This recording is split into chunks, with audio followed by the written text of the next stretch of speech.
একটু ওদের গ্রুপগুলোতে দিয়ে দিন।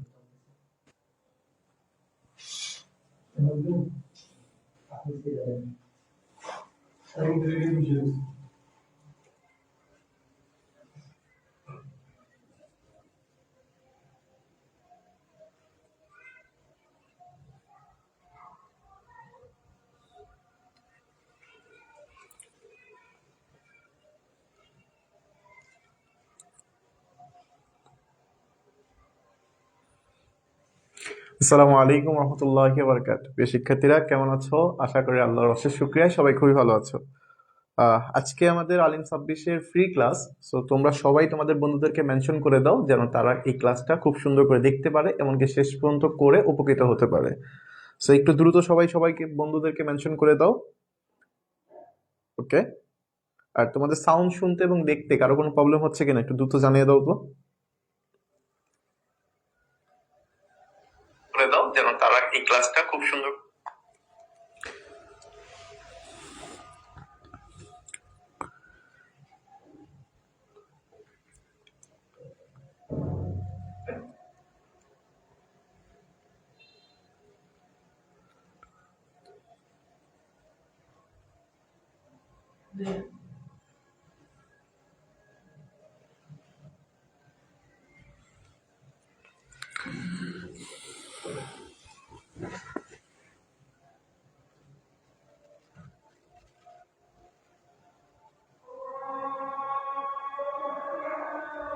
ওকে, দেখো আজকে আমাদের ক্লাসে আমরা মূলত, যেহেতু আজকে আমাদের আইসিটি ক্লাসের প্রথম লাইভ ক্লাস, তো আমরা প্রথমত এই আইসিটি বিষয়ের একটু মানবন্টনটা দেখে আসি, যে পরীক্ষায় আমরা যে অ্যান্সার করব বা কি অ্যান্সার করতে হবে, প্রশ্নের ধরনটা কেমন হবে সেটা নিয়ে একটু আলোচনা করি।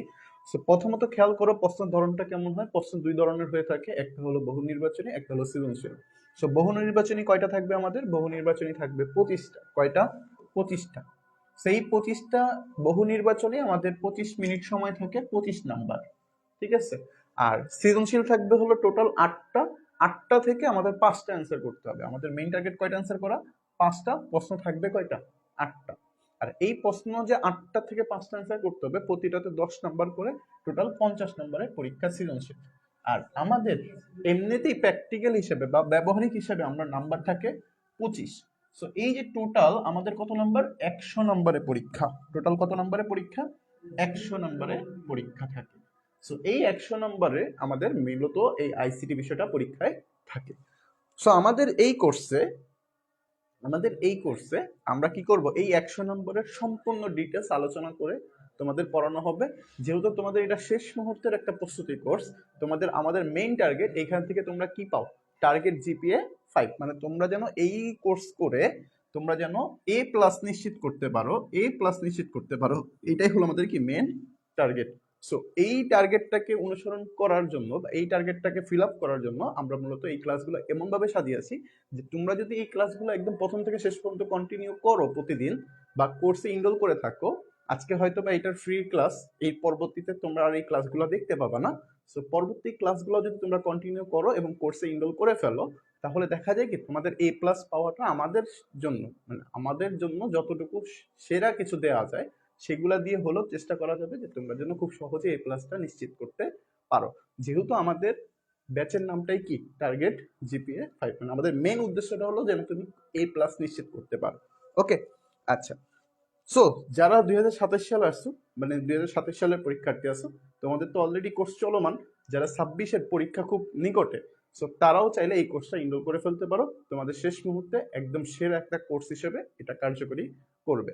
সো এখানে আমরা যদি প্রথমত চিন্তা করি, আজকের ক্লাসে আমরা যদি লেসন প্ল্যানটা দেখাই, যে আমরা একটা লেসন প্ল্যান তোমরা অবশ্যই পিডিএফ এর সাথে প্রথম দিনই পেয়ে যাবা, যে কোন দিন কোন টপিকসের উপর ক্লাস হবে। সো এই যে এরকম একটা প্রিমিয়াম লেসন প্ল্যান কিন্তু তোমরা প্রত্যেকটা ক্লাসের মধ্যে পেয়ে যাবা। এমনকি ভর্তি হওয়ার সাথে সাথে তোমরা এই লেসন প্ল্যানগুলো পেয়ে যাবা, যেন তুমি বুঝতে পারো যে তোমার এই সাবজেক্টটা শেষ করতে তোমার কয়টা ক্লাস লাগবে, বা তুমি ক্লাস শুরুর পূর্বেই বলতে পারবা যে আজকের ক্লাসে আমাদের কোন টপিকসটা পড়ানো হবে, বা কোনো কারণে যদি কোনো ক্লাস মিস হয়ে যায় তাহলে তুমি যেন নিশ্চিত হতে পারো যে আমাদের ওই ক্লাসটাতে, আমি যে ক্লাসটা মিস করছিলাম ওই ক্লাসে আমাদের কোন টপিকসটা পড়ানো হয়েছে। সো এই যে একটা প্রিমিয়াম লেসন প্ল্যান, এটা কিন্তু তোমরা কোর্সে ইনরোল করার সাথে সাথেই পেয়ে যাবে, যেন তোমার প্রিপারেশনটা আমাদের থেকেও ভালো হয়। ওকে। আর দ্বিতীয়ত খেয়াল করো, এটা হলো লেসন প্ল্যান, এটা আমি দেখাচ্ছি না, এটা আশা করি তোমরা পেয়ে যাবা। আজকে আমরা যে টাইপটা নিয়ে আলোচনা করব সেটা হলো সংখ্যা পদ্ধতি অধ্যায়ের টাইপ সমূহ।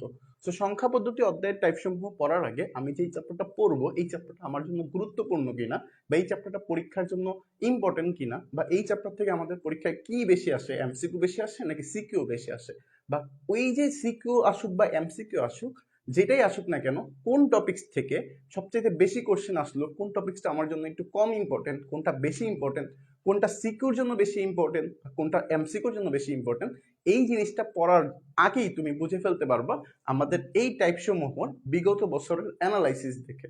তুমি এখানে দেখো, আমরা একটু উল্লেখ করে দিই যে এই অ্যানালাইসিসটা 2017 সাল থেকে 2025 সাল বা 2024 সাল পর্যন্ত অ্যানালাইসিস করেই তোমাকে এটা বানানো হয়েছে। সো এটা তুমি দেখলেই বুঝতে পারবা যে তোমার সংখ্যা পদ্ধতি যে অধ্যায়ের টাইপ সমূহগুলা বা এই অধ্যায়ের টাইপগুলো কি কি। যে সংখ্যা পদ্ধতির টাইপগুলো হলো টোটাল 6টা। এই টাইপের থেকে আমাদের সবচেয়ে বেশি কোশ্চেন কোথায় আসছে আমি খুব সুন্দর করে দেখতে পারতেছি, যে সংখ্যার রূপান্তর যেটা, সেটাও সবচেয়ে বেশি আসছে, এবং যোগ বিয়োগের যে অংশটা এটাও অনেকবার আসছে। কোথায় আসছে এটা? এটা এমসিকিউর জন্য। এমসিকিউর জন্য এই দুইটা টপিক সবচেয়ে গুরুত্বপূর্ণ। তো এবার আসো সিকিউর জন্য তাহলে কি গুরুত্বপূর্ণ আমি যদি দেখাই। এই যে সিকিউর জন্য, তো সিকিউর জন্য ক খ এর জন্য, সিকিউর ক খ এর জন্য কোনটা কোনটা ইম্পর্টেন্ট। সেখানে অনেকগুলো টপিকস দেওয়া আছে, এই টপিকসগুলোর মধ্যে ক কোনটা বেশি আসছে, খ কোনটা বেশি আসছে, এগুলো কিন্তু আমাদের এই অ্যানালাইসিস দেখে তুমি খুব সুন্দর করে প্রথমেই কিন্তু অ্যানালাইসিস দেখেই তুমি বুঝতে পারবা যে এই টপিকসের কোনটা আমার বেশি গুরুত্ব দিতে হবে। যেহেতু তোমাদের শেষ মুহূর্তের কোর্স এটা, বা তোমাদের পরীক্ষা সামনে চলে আসতেছে, তো তোমার কিন্তু এখন ডিটেলসে পড়ার সুযোগ নাই। অনেকে পরীক্ষার আগের দিন আমাদের থেকে সাজেশন খুঁজো, সো সাজেশন কিন্তু তুমি এইখান থেকে বের করে ফেলতে পারবা। তুমি নিজেই কিন্তু এই অ্যানালাইসিস দেখে বলতে পারবা যে আমাদের কোন টপিকসটা পরীক্ষার জন্য ইম্পর্টেন্ট, কোনটা ইম্পর্টেন্ট কম। সো এই অ্যানালাইসিসটা কিন্তু তোমার জন্য অনেকটা হেল্পফুল হবে তোমার সাজেশন মেক করার ক্ষেত্রে। ওকে, সো এখান থেকে যদি আমরা দেখি যে উচ্চতর এবং প্রয়োগ দক্ষতার ক্ষেত্রে যদি কোন টপিকসটা সবচেয়ে বেশি ইম্পর্টেন্ট, আমি দেখতেছি এখানে সবচেয়ে বেশি ইম্পর্টেন্ট হলো আমাদের সংখ্যা পদ্ধতির রূপান্তর। এমনকি তুমি চাইলে যোগ বিয়োগের অংশটাও কিন্তু দেখতে পারো, তুমি চাইলে পরিপূরকের যে অংশটা দেখো 4 নম্বরের কোশ্চেন, এটাও কিন্তু সবচেয়ে গুরুত্বপূর্ণ টপিকস।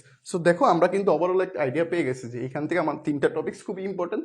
একটা হলো সংখ্যা পদ্ধতির রূপান্তর, একটা হলো বিভিন্ন সংখ্যা পদ্ধতির যোগ বিয়োগ, আর ফাইনালি হলো পরিপূরক। এই 3টা টপিক যদি তুমি এখান থেকে পড়ো তাহলে মোটামুটি এই চ্যাপ্টার সম্পর্কে একটা ভালো আইডিয়া তুমি পাবা। সো এরকম প্রত্যেকটা চ্যাপ্টারের অ্যানালাইসিস আমরা ক্লাসের মধ্যে দিয়ে দিব, এবং তুমি যখন কোর্স ইনরোল করবা তখন তুমি নিজেই স্লাইডগুলো পেয়ে যাবা। ওকে ওকে আচ্ছা, সো খেয়াল করো, যেহেতু এটা ফ্রি ক্লাস, তো তোমরা চাইলেই তোমাদের বন্ধুদেরকে মেনশন করে দিতে পারো যেন তারাও ক্লাসটা কন্টিনিউ করতে পারে আমাদের সাথে। তাহলে চলো আমরা যদি আজকের প্রথম ক্লাসটা একটু শুরু করি। আমরা আজকে প্রথম ক্লাসে আমরা সংখ্যা পদ্ধতির ইতিহাস নিয়ে কাজ করব, এবং সংখ্যা পদ্ধতির প্রকারভেদ নিয়ে আলোচনা করব আজকের ক্লাসে। ওকে, সো আমরা যদি একটু ক্লাসটা কন্টিনিউ করি, যে আমাদের টাইপ 1 সংখ্যা পদ্ধতির ইতিহাস, যে আমি একটা টপিকস পড়বো, এই ইতিহাস থেকে তোমার বেশি কিছু আসবে না, এই ইতিহাস থেকে তোমার এমসিকিউর জন্য মোটামুটি ইম্পর্টেন্ট, এমসিকিউর জন্য আমরা এটা ইম্পর্টেন্ট। সো খেয়াল করো, আমরা যদি এমসিকিউ দেখাই, সংখ্যা পদ্ধতির ইতিহাস। সংখ্যা পদ্ধতির ইতিহাসের ক্ষেত্রে তোমার মাথায় রাখবা প্রায় 5000 বছর আগে, প্রায় 5000 বছর আগে পৃথিবীর 2 জায়গায় প্রথম লিখিত সংখ্যা পদ্ধতি পাওয়া যায়। কত বছর আগে? প্রায় 5000 বছর আগে। ওকে, কত জায়গায়? 2 জায়গায়। সেইগুলো ইম্পর্টেন্ট লাইন। এবার আসো, কোন কোন পদ্ধতি পাওয়া যায়? একটা হলো সুমেরিয়ান ব্যাবিলনীয়, আরেকটা কি মিশরীয় বা হাইরোগ্লিফিক্স। সো এই যে সুমেরিয়ান যে পদ্ধতিটা আছে এটাকে বলা হয় ষাট ভিত্তিক পদ্ধতি। ষাট ভিত্তিক পদ্ধতি, তো ষাট ভিত্তিক পদ্ধতি বলতে আসলে কি বোঝায়? ষাট ভিত্তিক পদ্ধতি বলতে বোঝায়, যেমন নর্মালি চিন্তা করো যে তুমি যদি ঘড়ির কাঁটা হিসাব করো, আমি যদি বলি যে 60 মিনিটে 1 ঘন্টা, 60 সেকেন্ডে 1 মিনিট, বা 1 মিনিট সমান সমান 60 সেকেন্ড, 60 মিনিটে 1 ঘন্টা।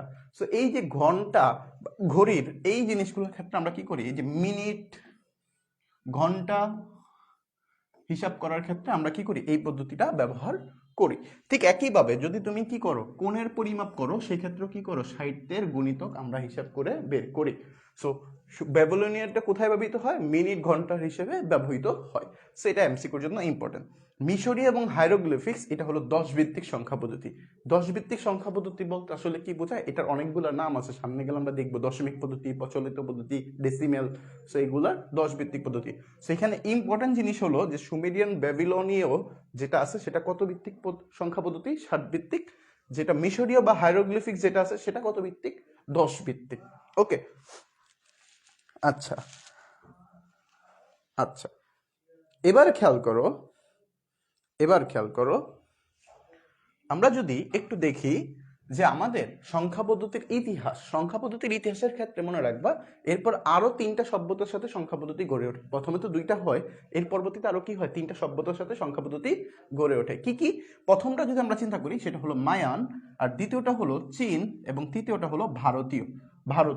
সেইখানে একটু খেয়াল করো, মায়ান হলো 20 ভিত্তিক, চীন হলো 10 ভিত্তিক, এবং ভারতীয় হলো 10 ভিত্তিক। তো এখানে কিন্তু আমরা যদি একটু সুবিধার্থে লিখে রাখি যে আমরা প্রথমে পড়লাম সেটা হলো সুমেরিয়ান ব্যাবিলনীয়, সেটা হলো 7 ভিত্তিক, আর মিশরীয় যেটা সেটা হলো 10 ভিত্তিক।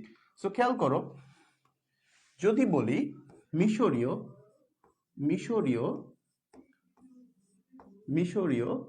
সেটাও কিন্তু 10 ভিত্তিক ছিল, 10 ভিত্তিক। ঠিক একইভাবে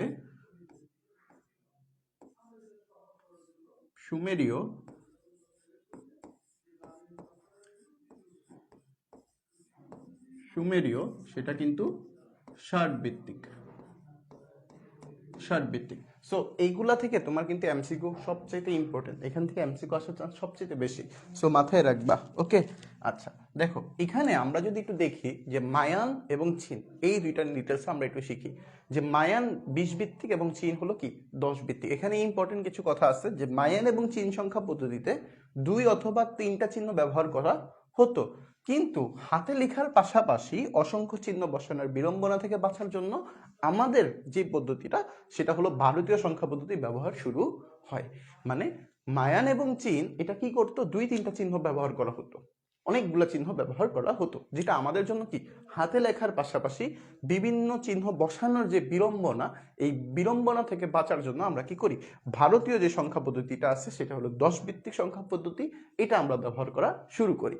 সো এবার খেয়াল করো, এই যে ভারতীয় 10 ভিত্তিক যে পদার্থ, মানে ভারতীয় 10 ভিত্তিক যে সংখ্যা পদ্ধতিটা, এটা ডিটেলসটা কি, ভারতীয় সংখ্যাটাতে 1 থেকে 9, এই 9টি এবং শূন্যের জন্য একটি চিহ্ন, এভাবে 10টি চিহ্ন বসানো হইতো। তাহলে এই যে 10 ভিত্তিক পদার্থ বা 10 ভিত্তিক সংখ্যা পদ্ধতি, এটা আসলে কে 1 2 3 4 5 6 7 8 9 এবং 0, এই যে 10টা পদ্ধতি, মানে এই 10টা চিহ্ন আমরা কি করি 10 ভিত্তিক সংখ্যা পদ্ধতিতে ভারতীয়তে ব্যবহার করে থাকি।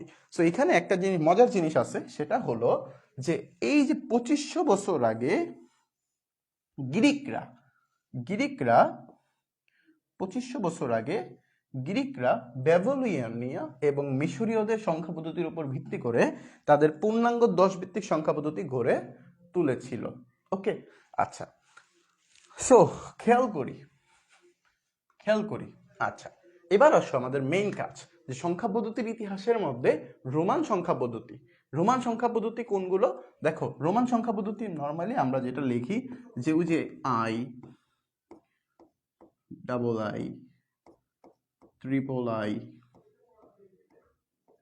Ivy V VI V double I B triple I.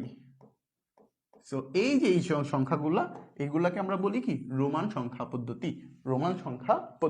So এটার মধ্যে একটা জিনিস মনে রাখবা, রোমানরা গ্রিক সভ্যতার পতন ঘটানোর জন্য, কোন সভ্যতার পতন ঘটানোর জন্য?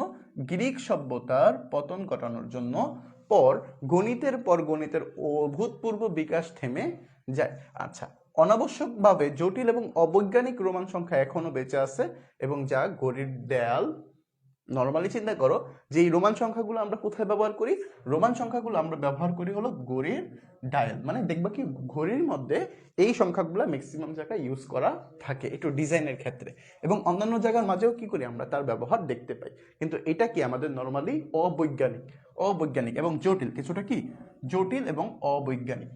ওকে, সো এখান থেকে একটা জিনিস মনে রাখবা, এই ছকটা একটু দেখে রাখবা, এই ছকটা থেকে এমসিকিউতে আসে, জাস্ট একটু চোখ বুলায় রাখবা যে 1 মানে হলো আই, 5 মানে কি বি, 10 মানে কি এক্স, 50 মানে হলো এল, 100 মানে হলো সি, 500 মানে হলো ডি, 1000 মানে হলো এম। এই জিনিসটা একটু মাথায় রাখার চেষ্টা করবা। ওকে, তারপরে আসো আমরা যদি দেখি যে সংখ্যা পদ্ধতির ইতিহাসের মধ্যে এবার এখানে কিছু মেইন লাইন আছে, ভালো করে খেয়াল করো। ইসলামী সভ্যতার বিকাশ হওয়ার পর ভারতীয় সংখ্যা পদ্ধতি আরবদের মাধ্যমে ইউরোপে ছড়িয়ে পড়ে। দেখো, ইসলামী সভ্যতার বিকাশ হওয়ার পর ভারতীয় সংখ্যা পদ্ধতি মানে ওই যে 10 ভিত্তিক যে সংখ্যা পদ্ধতি আছে, এটা কি করে আরবদের মাধ্যমে, কাদের মাধ্যমে, আরবদের মাধ্যমে কোথায় ছড়িয়ে পড়ে, ইউরোপে ছড়িয়ে পড়ে। সো এই লাইনটা কিন্তু তোমার মাথায় রাখতে হবে যে আরবদের মাধ্যমে ইউরোপে ছড়িয়ে পড়ে। ক্লিয়ার? আচ্ছা, এবার আসো যেটি আমাদের আধুনিক দশমিক সংখ্যা পদ্ধতি, মানে এই যে ভারতীয় সংখ্যা পদ্ধতি, এটাই হলো আমাদের কি আধুনিক দশমিক পদ্ধতি। আর এই দশমিক পদ্ধতিকে আমরা কি বলি, ডেসিমেল পদ্ধতি। ডেসিমেল পদ্ধতি, অথবা এটাকে কিন্তু আমরা আরেকটা নাম দিই, সেটা হলো প্রচলিত পদ্ধতি। প্রচলিত পদ্ধতি। ক্লিয়ার? সো এই সংখ্যা পদ্ধতিটাকে আমরা কি বলি, আরেকটা নাম আছে, সেটা হলো হিন্দু অ্যারাবিক সংখ্যা পদ্ধতিও বলে। ক্লিয়ার? আচ্ছা, এবার এখানে একটা জিনিস মনে রাখবা, খ্রিস্টীয় শাসকেরা শূন্যকে শয়তানের রূপ বিবেচনা করে। এটা কিন্তু খুবই ইম্পর্টেন্ট একটা লাইন, যে শূন্যকে কি করে, খ্রিস্টীয় শাসকেরা শূন্যকে শয়তানের রূপ বিবেচনা করে। খুবই ইম্পর্টেন্ট একটা লাইন। ওকে, আচ্ছা, আশা করি তোমাদের সবার ক্লিয়ার, আশা করি তোমরা সবাই বুঝতেছো। এবার আসো আমরা যদি একটু ডিটেলস দেখি যে সংখ্যা পদ্ধতির ইতিহাসে প্রাচীন সংখ্যার যে পদ্ধতিটা, এটা যদি আমরা একটু আলোচনা করি। দেখো, স্থানীয় মান আছে এবং স্থানীয় মান নাই। এই জিনিসটা আসলে কি, সেটা আমরা একটু পরে দেখতেছি। তো স্থানীয় মান আছে কাদের কাদের, সেটা যদি আমরা একটু চিন্তা করি, যে সুমেরিয়ান এবং ব্যাবিলনিয়ান, এবং 2 নাম্বারটা হলো মায়ান এবং ভারতীয় সংখ্যা পদ্ধতি। তো এখান থেকে তোমাদের অবশ্যই কত ভিত্তিক সংখ্যা পদ্ধতি এটা মাথায় রাখতে হবে। সো আমি যদি একটু খেয়াল করি যে আমাদের প্রথম যে সংখ্যাটা আছে সুমেরিয়ান এবং ব্যাবিলিয়ান, এটা কত ভিত্তিক, এটা হলো 7 ভিত্তিক সংখ্যা পদ্ধতি। কত ভিত্তিক? 7 ভিত্তিক। ওকে, দ্বিতীয়টা কি মায়ান কত ভিত্তিক মনে আছে তোমাদের? মায়ান কিন্তু দেখো, এই যে মায়ান কিন্তু 20 ভিত্তিক ছিল, দেখছো? সো মায়ান কিন্তু 20 ভিত্তিক, মায়ান 20 ভিত্তিক, এটা হলো 20 ভিত্তিক। ঠিক একইভাবে ভারতীয় সংখ্যা পদ্ধতি হলো 10 ভিত্তিক। আর এখানে আসো মিশরীয় কত ভিত্তিক? মিশরীয় কিন্তু 10 ভিত্তিক, চীনও কিন্তু 10 ভিত্তিক। ওকে, সো ভারতীয় সংখ্যা পদ্ধতি। এবার আসো স্থানীয় মান আছে আর স্থানীয় মান নাই, এই জিনিসটা আসলে কি বোঝায়। আমি যদি তোমাদের একটু বলি যে স্থানীয় মান আছে বলতে আসলে কি, মনে করো সাপোজ আমি তোমাকে বললাম কি 35, এই 35টা কি অবশ্যই ভারতীয় সংখ্যা পদ্ধতি, ওই যে 1 থেকে 9 এবং 0-এর মধ্যে আছে। আচ্ছা, তাহলে খেয়াল করো এটা আসলে আসে কি, আমরা লিখছিলাম যে 5 ইন্টু, এটা এককের ঘরে আছে, এটা একক, এবং আমরা এটা জানি কি দশক, এটা কি দশক। ওকে, এটা হলো দশক। সো একক যেহেতু, তাহলে এককের ঘরে থাকলে 1 যোগ 1 গুণ, আর এই যে দশকের সাথে থাকলে কত হয় 10 গুণ, তাহলে কত হয়ে গেল 30। তাহলে দেখো এই দুইটা কিন্তু 35 হয়। সো এখানে কিন্তু স্থানীয় মানের ব্যাপার আছে, এখানে কি আছে, স্থানীয় মানের ব্যাপারটা আছে। সো বাট এবার আমি যদি তোমাকে বলি যে এই 35 বাদ, তোমাকে আমি বললাম কি VII, এটা কি কোনোভাবে বিস্তারিত করতে পারবা তুমি, স্থানীয় মানে প্রকাশ করতে পারবা না। কারণ কি, এগুলা হলো রোমান সংখ্যা, এগুলা কি রোমান সংখ্যা। সো এগুলারে কিন্তু তুমি কি করতে পারবা না, কখনো স্থানীয় মানে প্রকাশ করা যাবে না।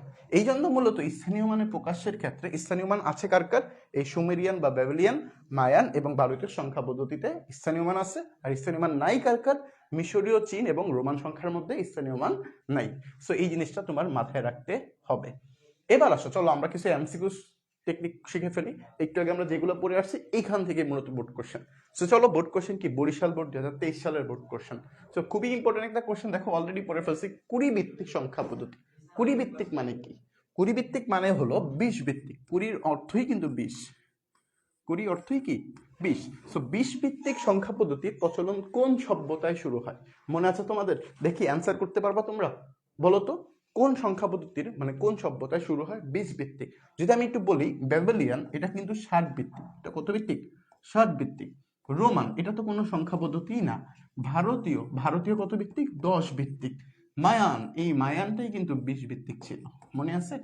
ওকে, মনে থাকার কথা। এরপরে যদি আরো আসে যে চীন, চীন কি হবে? চীনও কিন্তু 10 ভিত্তিক হবে। চীন কত ভিত্তিক হবে? 10 ভিত্তিক। সো এগুলা একটু মাথায় রাখার চেষ্টা করবা। বা মিশরীয় যদি বলে, মিশরীয়, মিশরীয় সেই ক্ষেত্রেও কিন্তু কত আসবে? 10 ভিত্তিক হবে। চীন বানানটা মনে ভুল দেখছি, ঠিক আছে? চীন। ওকে, ক্লিয়ার ক্লিয়ার ক্লিয়ার ক্লিয়ার। ওকে, অবশ্যই সাজেশন দেয়া হবে, অবশ্যই সাজেশন দেয়া হবে, ঠিক আছে? ওকে, দেখো এরপরে আসো, যদি আমরা বলি কোন শাসকের শূন্যকে শয়তানের রূপ বিবেচনা করত, মানে কোন শাসকেরা শূন্যকে শয়তানের রূপ বিবেচনা করত। অলরেডি কিন্তু আমরা এটা পড়ে ফেলছি। এটা কি মনে আছে আপনাদের? আমি যদি একটু দেখাই আপনাদের, দেখেন এই স্লাইডটা মনে আছে কিনা। খুবই ইম্পর্টেন্ট একটা লাইন বলে দিয়েছিলাম যে খ্রিস্টীয় শাসকেরা শূন্যকে শয়তানের রূপ বিবেচনা করে। তাহলে চলো, শূন্যকে কারা? শূন্যকে, দেখো সরি, কোন শাসকেরা শূন্যকে শয়তানের রূপ বিবেচনা করত? অবশ্যই কারা? খ্রিস্টীয়রা। কারা? খ্রিস্টীয়রা। সো এইগুলো কিন্তু অলরেডি আমরা দেখে ফেললাম। তো তোমাদের কারো বুঝতে সমস্যা আছে কিনা? বুঝতে কি কারো সমস্যা আছে? ওকে, এবার খেয়াল করি যদি আমরা দেখি 10 ভিত্তিক সংখ্যা পদ্ধতি কারা কারা মনে আছে তোমাদের? ভারতীয়, এটাও কিন্তু 10 ভিত্তিক সংখ্যা পদ্ধতি। চীন, এটাও কিন্তু 10 ভিত্তিক সংখ্যা পদ্ধতি। মায়ান, এটা কিন্তু 20 ভিত্তিক সংখ্যা পদ্ধতি। অলরেডি আমরা এগুলা শিখে আসছি। তো এখানে যদি আমি বলে দিই যে ভারতীয়,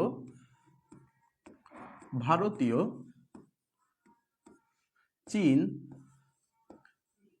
মিশরীয়,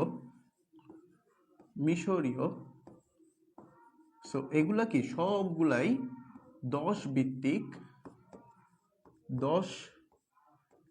ভিত্তিক সংখ্যা পদ্ধতি। ঠিক একইভাবে যদি এখানে বলি যে ব্যবলীয়, এবং কি এটা হলো 60 ভিত্তিক, এটা হলো 60 ভিত্তিক সংখ্যা পদ্ধতি। এবং কি আমাদের মায়ান হলো 20 ভিত্তিক বা 20 ভিত্তিক, 20 ভিত্তিক বা 20 ভিত্তিক। ওকে, ক্লিয়ার সবাই? এটা কি বুঝতে পারছি এতটুকু? ওকে, এবার খেয়াল করো, তাহলে এখান থেকে আমরা বুঝতে পারলাম যে 1 এবং 2 কি আমাদের উত্তর। 1 এবং 2 কোথায়? এই যে এটা। ঠিক একইভাবে চিন্তা করো, আমাদের অলরেডি টাইপ 1 আমরা ক্লিয়ার করে ফেললাম। এবার আসো সংখ্যা পদ্ধতির প্রকারভেদ। এই সংখ্যা পদ্ধতির প্রকারভেদও কিন্তু আমাদের এমসিকিউতে আসে, এবং কি কখনো কখনো ক অথবা খতেও চলে আসে, ক এবং খতে চলে আসে। সো চলো সংখ্যা পদ্ধতির প্রকারভেদ শিখি।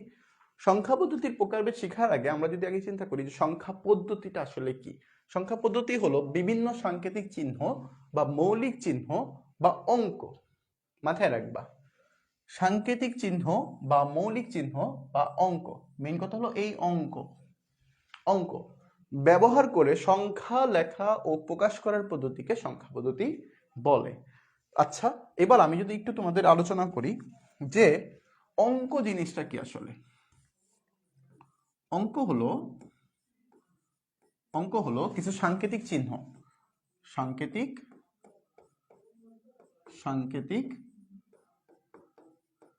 চিহ্ন। আর সাংকেতিক চিহ্নগুলো কি? যেমন 0 1 2 3 4 5 6 7 8 9, এগুলাকে কি বলা হয়? অঙ্ক বলা হয়। বাট এবার একাধিক অঙ্ক মিলে তোমার কি তৈরি হয়? সংখ্যা তৈরি হয়। একাধিক অঙ্ক, এটা হলো অঙ্ক এবং সংখ্যা। তো সংখ্যা জিনিসটা কি? একাধিক অঙ্ক নিয়ে তৈরি, একাধিক অঙ্ক নিয়ে তৈরি। যেমন আমি যদি তোমাকে বলি যে 35, এটা কি সংখ্যা? অবশ্যই সংখ্যা। কিভাবে? যে ভাই এটা তো একাধিক অঙ্ক আছে। সো এখান থেকে একটা কমন কোশ্চেন আসে আমাদের, সেই কমন কোশ্চেনটা হলো ওকে, আচ্ছা থাক এখানেই থাক। ওকে, আচ্ছা দেখো, ওকে, আচ্ছা কমন কোশ্চেনটা হলো, খেয়াল করি, কমন কোশ্চেনটা হলো সকল অঙ্ক সংখ্যা কিন্তু সকল সংখ্যা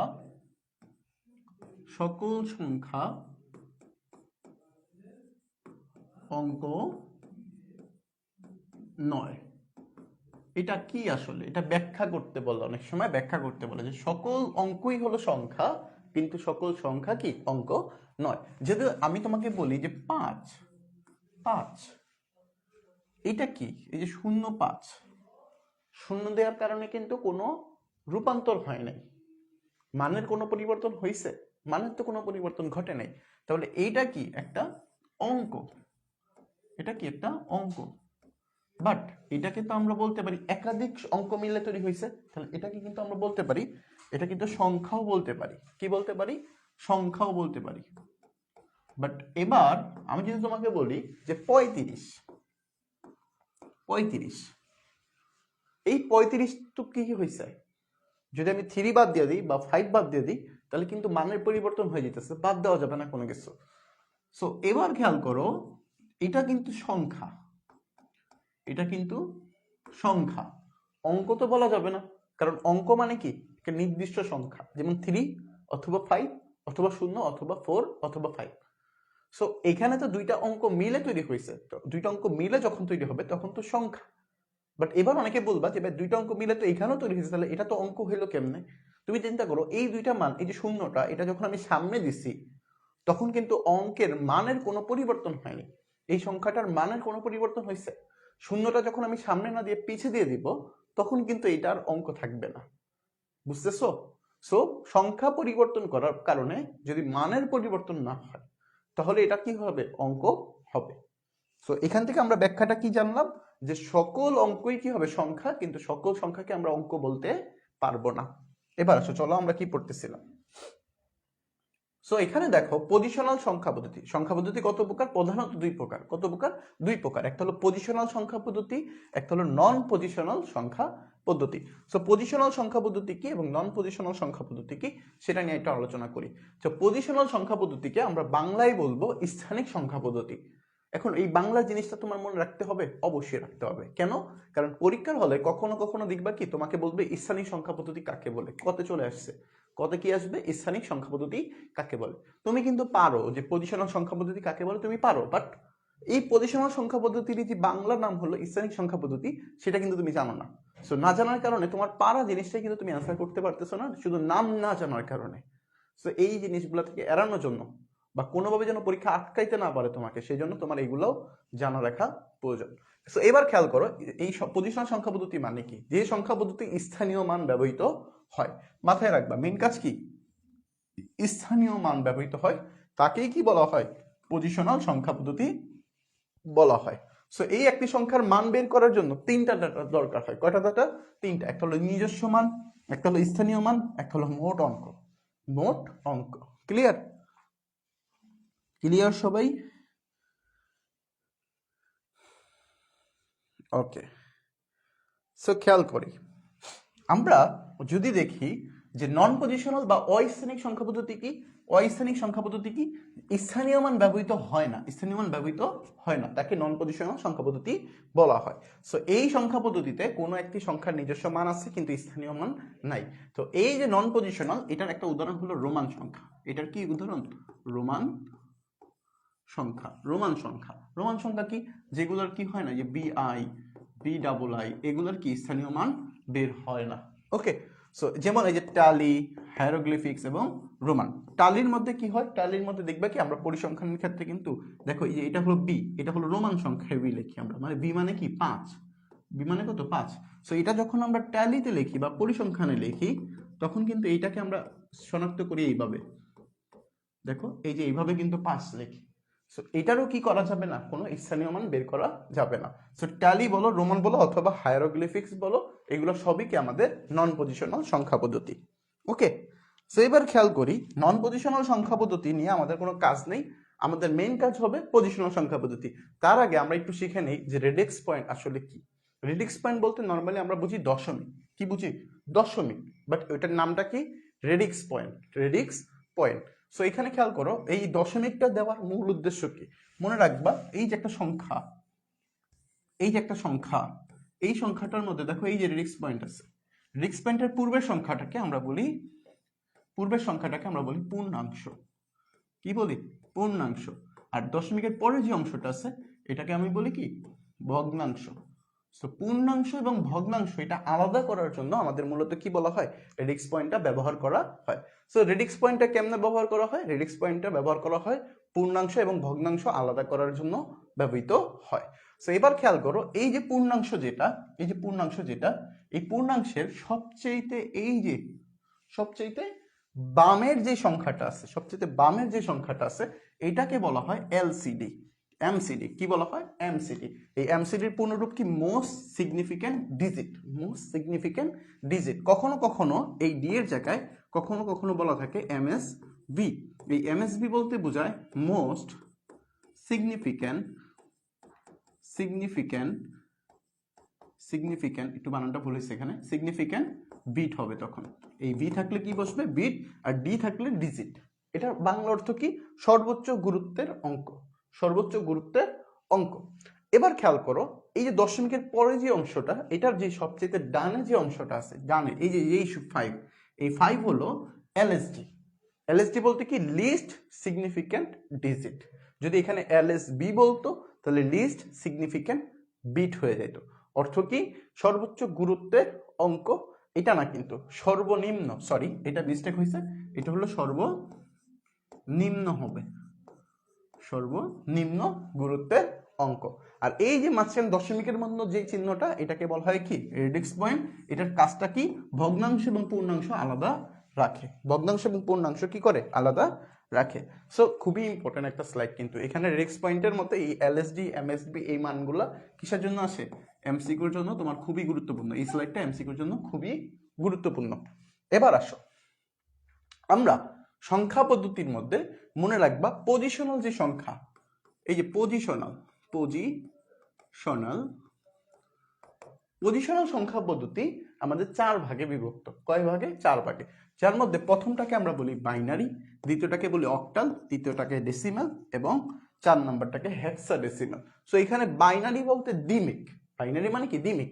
এটা বাংলা সহজে মনে রাখা যায় যে দ্বিমিক মানে কি দুইটা, সো দুইটা ভিট মানে কে, একটা হলো 0 একটা হলো 1। এই যে বাইনারির মৌলিক চিহ্ন কয়টা, দুইটা, একটা হলো 0 আর একটা কি 1। সো বাইনারি বেস অথবা ভিত্তি এটা কয়টা, দুইটা। মানে আমি কি দেখলে চিনবো যে এটা একটা বাইনারি সংখ্যা, আমি দেখলে চিনবো হলো 2 দেখে। মানে বেসটা যদি 2 থাকে তাহলে আমি বুঝবো এটা একটা বাইনারি সংখ্যা। অনেকটা এই যে এরকম, ক্লিয়ার। অক্টাল মানে হলো অষ্টমিক, এই যে অষ্টমিক মানে কি অষ্ট মানে কি 8। তাহলে এটার মৌলিক চিহ্ন কয়টা, 8টা। 8টা কে 0 থেকে 7 পর্যন্ত, তাহলে চিন্তা করো 0 থেকে 7 পর্যন্ত মানে 8টা। তাহলে এর বেস অথবা ভিত্তি কয়টা হবে, 8টা হবে। সো এখানে খেয়াল করো 2 6 8। ওকে, ঠিক একইভাবে খেয়াল করো দশমিক মানে ডেসিমাল, দশমিক মানে 10 মানে কি 0 থেকে 9 পর্যন্ত, 10টা। তাহলে ওর বেস এবং ভিত্তি কয়টা, 10। সো এই যে, সো এবার হেক্সাডেসিমাল, এই হেক্সাডেসিমালের বেস হলো 16। হেক্সা মানে কত, 16। তাহলে 16 যদি হয় তাহলে খেয়াল করো 0 থেকে 9 পর্যন্ত 10টা, 0 থেকে 9 পর্যন্ত কয়টা, 10টা। এরপরে আরো কয়টা আছে, 5টা। সো ওই 5টা কেমনে বের করবা, তুমি A B C D E F. A মানে হলো 10, বি মানে 11, সি মানে 12, ডি মানে 13, ই মানে 14, এফ মানে 15। এটা মাথায় রাখবা যে এ মানে কত, 10। এটা কিন্তু ইম্পর্টেন্ট, এ মানে 10, এটা ভুলা যাবে না। বেস কত, 16। ক্লিয়ার, ওকে, ক্লিয়ার সবাই? আচ্ছা, সো আমরা কি করলাম, এখান থেকে কি পড়লাম, যে সংখ্যা পদ্ধতিগুলার মৌলিক চিহ্ন বেস আমরা দেখে নিলাম। এবার খেয়াল করো যদি পরীক্ষার হলে এভাবে আসে যে 7 8, এটা হলো আমি বললাম 60, মানে এটা কি সংখ্যা, হেক্সাডেসিমাল সংখ্যা। যদি আমি বলি 5 8, এটা অক্টাল। তো তো এটা কি অক্টাল সংখ্যা পসিবল? এটা কিন্তু অক্টাল সংখ্যা পসিবল না। সো অক্টাল বেস দেখলেই যে তোমার এটা অক্টাল বলতে হবে এমন না, অক্টালের ভিত্তিগুলা বা অক্টালের মৌলিক চিহ্নগুলা কি আছে কিনা বা ওই চিহ্নগুলা মানে কিনা। সো অক্টালের মৌলিক চিহ্ন কে কে, যেমন 0 1 2 3 4 5 6 7, সো 7 পর্যন্ত। সো খেয়াল করো এখানে তো 8 চলে আসছে, 8 তো এটার মধ্যে সম্ভব না, তাহলে এটা কি অক্টাল সংখ্যাও পসিবল না। সো এবার আমি এখান থেকে যদি একটা নর্মাল কোশ্চেন করি তোমাদের, খেয়াল করো তো, আমি যদি বলি যে 1 0 0 এই সংখ্যাটি নিচের কোন পদ্ধতি মেনে চলে। সো 1 নাম্বার অপশন দিলাম আমি ডেসিমেল, 2 নাম্বার দিলাম বাইনারি, 3 নাম্বার দিলাম অক্টাল, 4 নাম্বার হলো হেক্সাডেসিমেল। সো কোনটা হওয়ার সম্ভাবনা আছে? মজার জিনিস হলো এই যে এই সংখ্যাটা, এটা যদি আমি চিন্তা করি এখানে 1 আর 0 আছে, 1 এবং 0, 0 এবং 1 আমরা নর্মালি জানি যে বাইনারি, বাট ডেসিমেলও তো আছে, অক্টালেও আছে, হেক্সাডেসিমেল আছে, তাহলে এটা কি সবগুলো সংখ্যা পদ্ধতি মেনে চলে, সেটা কিন্তু ভুল করার কোনো সম্ভাবনা নাই। ক্লিয়ার? ওকে। সো এবার খেয়াল করো সংখ্যা পদ্ধতির প্রকারভেদগুলো যদি নিয়ে আমরা একটু আলোচনা করি। সংখ্যা পদ্ধতির প্রকারভেদের মধ্যে যে প্রথম যে সংখ্যাটা আছে সেটা হলো বাইনারি সংখ্যা পদ্ধতি, আর বাইনারি সংখ্যা পদ্ধতির আরেকটা নাম হলো দ্বিমিক সংখ্যা পদ্ধতি, মানে দুইটা বিট আছে। এটার কয়টা বিট আছে? দুইটা। সো যে সংখ্যা পদ্ধতিতে 0 1 এই দুইটা অঙ্ক ব্যবহার করে করা হয়, যার বেস অথবা ভিত্তি হলো 2, তাকেই কি বলা হয়? বাইনারি সংখ্যা পদ্ধতি বলা হয়। মানে 0 আর 1 ছাড়া অন্য কোনো সংখ্যা থাকতে পারবে না। সো এটার এই বাইনারির আবিষ্কারক কে? বাইনারির আবিষ্কারক হলো গটফ্রেড লিবনিজ। এটা কত দশকে? এটা হলো সপ্তদশ শতকে। ক্লিয়ার? মনে থাকবে তোমাদের? এগুলা এমসিকিউর জন্য, এই বাইনারির কাজটা কি কোথায় কাজ করে? এই বাইনারি সংখ্যা পদ্ধতিটা অবশ্যই কম্পিউটার অভ্যন্তরীণ কাজ সম্পন্ন করার জন্য বাইনারি সংখ্যা পদ্ধতিটা ব্যবহার করা হয়। সো কিসের কাজে ব্যবহার করা হয়? কম্পিউটারের অভ্যন্তরীণ কাজ সম্পন্ন করার জন্য আমাদের মূলত বাইনারির সংখ্যা পদ্ধতিটা ব্যবহার করা হয়। ওকে। সো এবার খেয়াল করো, যদি আমি বলি যে অক্টাল মানে কি? অষ্টমিক সংখ্যা পদ্ধতি। অষ্টমিক মানে কি? 8টা অঙ্ক আছে। এখানে কয়টা অঙ্ক আছে? 8টা। কে 0 থেকে 7 পর্যন্ত, এবং যার বেস কত? যার বেস হলো 8, তাকে অক্টাল সংখ্যা পদ্ধতি বলে। সো এখানে কিন্তু 0 থেকে 7 এর বাইরে অন্য কোনো সংখ্যা দিয়ে কিন্তু আসার চান্স নাই। যদি অন্য কোনো সংখ্যার বিট থাকে তাহলে সেটা কিন্তু আর অক্টাল সংখ্যা সম্ভব না। সো এই অক্টাল সংখ্যার আবিষ্কারককে সুইডেনের রাজা সপ্তম চার্লস কি করে? এই অক্টাল সংখ্যাটাকে আবিষ্কার করে। খেয়াল করো দশমিক সংখ্যাটার অনেকগুলো নাম আছে। দশমিক সংখ্যা পদ্ধতিকে আমরা ডেসিমেল বলি। ঠিক একইভাবে এটাকে আমরা বলি প্রচলিত পদ্ধতি, অথবা এটাকে আমরা বলি সাধারণ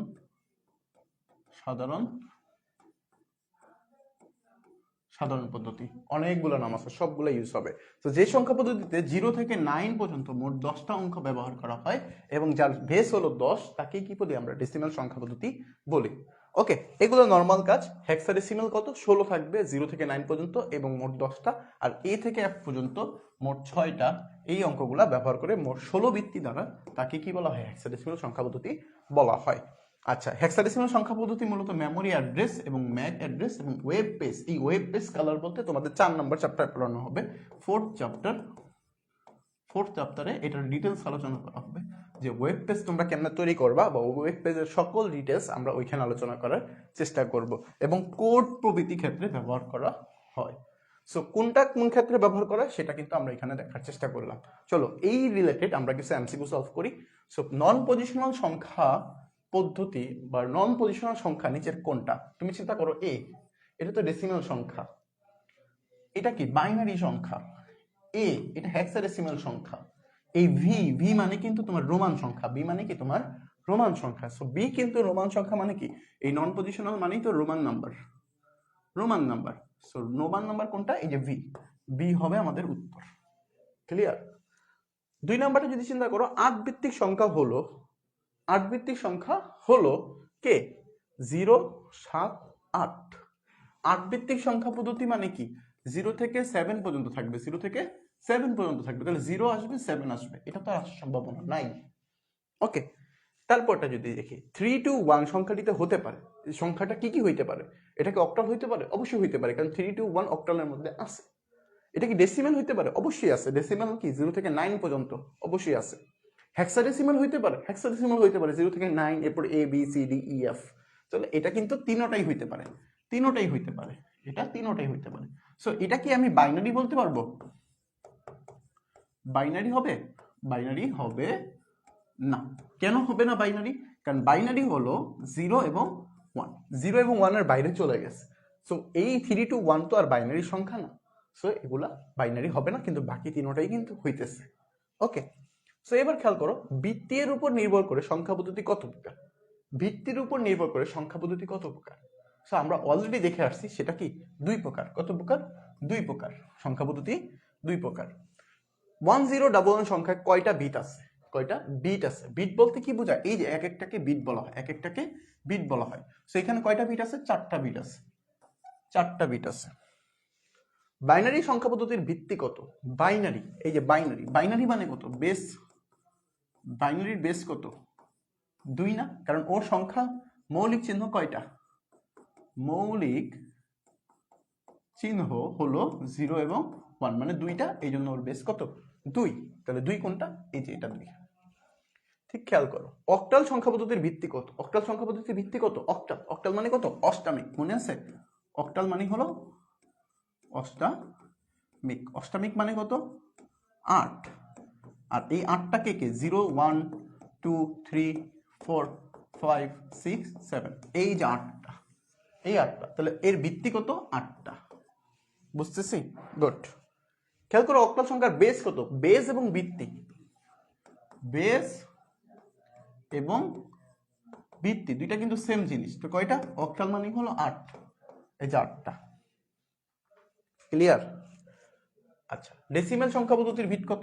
ডেসিমেল, ডেসিমেল, ডেসিমেলকে কিন্তু বলা হয় দশমিক। ডেসিমেলকে কিন্তু বলা হয় দশমিক। দশমিক মানে কি? 10 ভিত্তিক, 10 ভিত্তিক, তাহলে এই যে 10। সো এটাই উত্তর। খেয়াল করো এখানে কি আছে, এটা কোন ধরনের সংখ্যা? এটা কিন্তু বাইনারি হইতে পারবে না, বাইনারি হবে না, অক্টাল হবে না। কেন? অক্টাল কিন্তু 0 থেকে 7 পর্যন্ত, এখানে 0 থেকে 7 এর বাইরে চলে গেছে, এই যে এইটা আছে, আবার বি এ ডি এগুলো আছে, এগুলো হবে না। সো ডেসিমেল যদি বলি, ডেসিমেল কি 0 থেকে 9 পর্যন্ত, তাহলে এখানে তো বি এ ডি চলে আসছে, এটা হবে না, তাহলে হেক্সা ডেসিমেল হবে, হেক্সা ডেসিমেল হবে। কেন? হেক্সা ডেসিমেলের মধ্যে তোমার কি হয়? 0 থেকে 9 পর্যন্ত থাকে, 0 থেকে 9 পর্যন্ত থাকে। এরপরে এ মানে হলো 10, বি মানে হলো 11, সি মানে হলো 12, ডি মানে হলো 13, ই মানে হলো 14 এবং এফ মানে হলো 15। সো এগুলা কিন্তু আমাদের হেক্সাডেসিমেলের মধ্যে ছিল, তাহলে এটা কি কোথায় বসবে? হেক্সাডেসিমেল হবে। So clear? 246 সংখ্যাটি হলো ডেসিমেল হবে? অবশ্যই ডেসিমেল হবে। যে 246 এটা ডেসিমেল হবে, অক্টালও হবে, হেক্সাডেসিমেলও হবে। তাহলে এটা কিন্তু তিনটাই কারেক্ট। বুঝছো সবাই? সবাই বুঝছো? সো এটা যদি দেখি যে 762 সংখ্যাটি হলো ডেসিমেল, অবশ্যই ডেসিমেল হবে, অক্টাল অবশ্যই অক্টাল হবে, হেক্সাডেসিমেল হেক্সাডেসিমেলও হবে। সো আজকের ক্লাসটাতে আমরা কি করলাম? জাস্ট একটু ট্রায়াল, যে আমাদের স্লাইডগুলো কেমন ভাবে তৈরি হয়েছে। তুমি অলরেডি যা পড়ছো সেগুলোর উপরেই কিন্তু আমরা কি করে ফেলছি, যে বোর্ড কোশ্চেনগুলো সলভ করে ফেলছি। সো এটার মাধ্যমে তোমার কি হলো, যে তুমি বেসিকও বললা, সাথে বোর্ড কোশ্চেনগুলো সলভ করে ফেললা। সো আজকের ক্লাসটাতে আশা করি তোমরা অনেক কিছু শিখতে পারবা, এমনকি বুঝতেও পারবা যে আমাদের টার্গেট জিপিএ 5 কোর্সে কি প্রস্তুতিতে বা কেমন প্রিমিয়াম ভাবে তোমাদের পড়ানো হবে। আমি বারবার বলছি, আমাদের মেইন উদ্দেশ্য হলো তোমাদের A+ নিশ্চিত করা। তোমাদের A+ নিশ্চিত করার জন্য তোমাদের পরীক্ষা যা আসবে, যেভাবে তোমার অ্যান্সার করতে হবে, আমরা ওইভাবেই তোমাকে প্রস্তুত করে তুলব। সো যারা যারা কোর্সে এনরোল করো নাই, অবশ্যই কোর্সে এনরোল করে ফেলবা। পরবর্তীতে আশা করি পেইড ব্যাচে তোমাদের সাথে ক্লাসে দেখা হবে। সবাই ভালো থাকবা, সুস্থ থাকবা, আসসালামু আলাইকুম রহমতুল্লাহি ওয়া বারাকাতুহু।